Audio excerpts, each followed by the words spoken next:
SP Tiwari, national general secretary trade union coordination centre TUCC and member ESIC Bharat सरकार।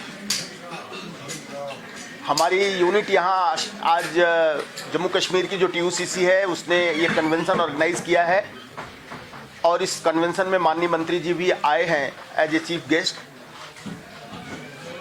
पिछले कई महीनों से यहाँ के मुलाजिमों की समस्या को लेकर के हमारे साथ गुफ्तगू हो रही है, हमारे पास बातें आई हैं और आपको ये जान के खुशी होगी कि हमने मिनिमम वेजेस के मामले में जम्मू कश्मीर एडमिनिस्ट्रेशन को पत्र लिखा था, LG साहब से बात करी थी और उसी के बल पर मिनिमम वेजेस में थोड़ी बढ़ोतरी हुई है। 6,750 रुपया मिलता था आरजी मुलाजिम को, वो आज बढ़ के 9,000 हुआ है।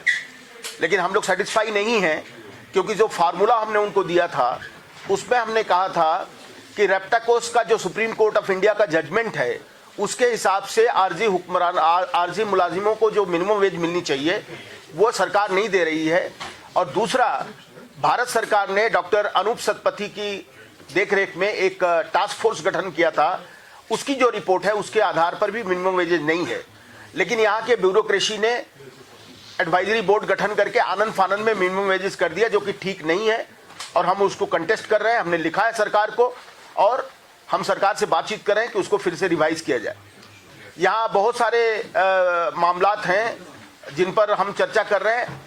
As a central trade union organisation, चूंकि देश के जो मेहनत कशों की नीतियां बनती हैं, कानून बनते हैं, सब जगह हमारी अटेंडेंस होती है, पॉलिसी मेकिंग में हमारी अटेंडेंस होती है, तो हम हर जगह जो जम्मू कश्मीर का मामला है इसको लेकर के एक डेलीगेशन यहाँ से गया हुआ था और हमारे जो स्टेट के प्रेसिडेंट हैं गुलाम रसूल गिलानी, उनके नेतृत्व में गया हुआ था।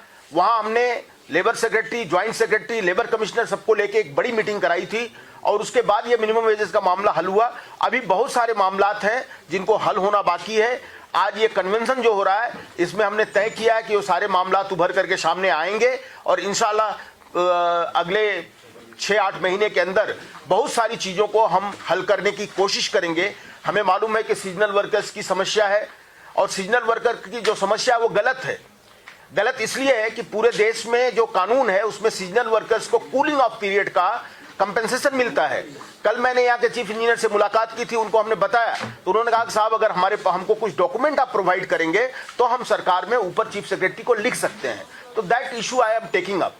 दूसरा क्या है कि इसके अलावा बहुत सारी एनोमलीज हैं, उस पर हम लोग काम कर रहे हैं। हम ये भी देख रहे हैं कि जो हमारे कैजुअल वर्कर्स हैं उनको ESIC में कैसे कवरेज में लाया जाए। हम ये भी देख रहे हैं कि जब हमारे जो ITI ट्रेन वर्कर्स हैं उनको हम कैसे बेनिफिट दिला सकें।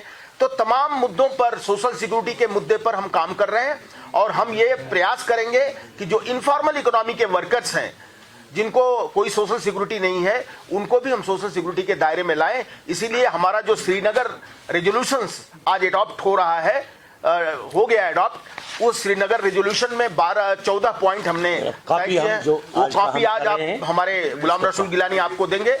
तो मैं चाहूँगा कि आप लोग ये सारे मुद्दे को अपने मीडिया के माध्यम से कवर करें और गुलाम रसूल गिलानी हमारे स्टेट प्रेसिडेंट हैं जो देखेंगे। हमारी आज कमेटी भी 15 मेंबर्स की स्टेट कमेटी का भी इलेक्शन हो रहा है।